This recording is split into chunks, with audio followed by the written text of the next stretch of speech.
Welcome back, kids. I thought I'd spend a little bit more time unpacking this problem. So it's from the Cambridge Standard 2 Year 12 textbook. It's exercise 8D, part 5. Okay, here's the question. We're talking about the stopping distance of a train. And we're given that the equation D, right, which is the distance traveled, which is the dependent variable, which is going to be the y-axis, is given to us by the formula D, which is to say y equals 0.005 times the speed. Well, that's going to be the x, or the independent variable, times the speed again, minus 1. Well, you can see we've got an x squared term that's going to pop out here. Let's expand this. Y equals 0.005 x squared. That's going to be this term here, right?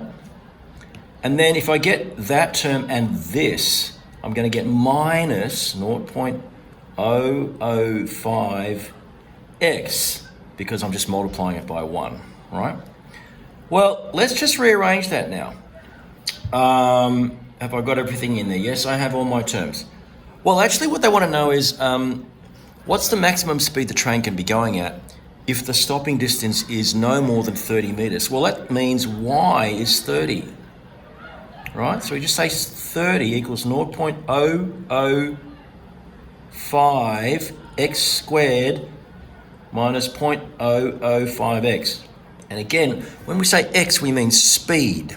So let's just rearrange this and put everything on one side of the equation. I'm going to move the 30 over to here. So the way I'm going to do that is remove 30 from both sides, and I'll just move all this stuff, across to the left-hand side. 0.005 x squared minus 0.005 x minus 30 equals 0. Yeah? I don't like this 0.005, so we're going to divide by that. Because that's going to be x squared minus x minus, this is 6,000 equals 0. And if I solve that using x equals minus b plus or minus the square root of b squared minus 4ac all over 2a, I'm going to get, that's going to be 1 plus or minus, I think it's the square root of 24,001 all over 2. But we're talking about real speed. You can't have negative speed, so we only want the positive root. So it's going to be 1 plus the positive square root of 24,001 divided by 2, roughly 78 kilometres an hour. It's not exactly 78 kilometres an hour. I want you to just have a consideration of what this looks like in Desmos. Y equals 0.005 x squared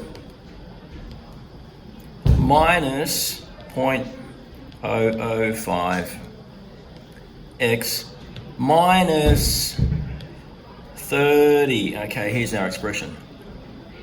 That is a huge parabola. You see that? And if we zoom in, we see that the answer is 77.9 something, yeah? And if we zoom right out, we see it is in fact much closer to 78 than 77. So it's an unexpected quadratic equation. It's a fun time, and there's actually a lot of maths going on there. Enjoy your day.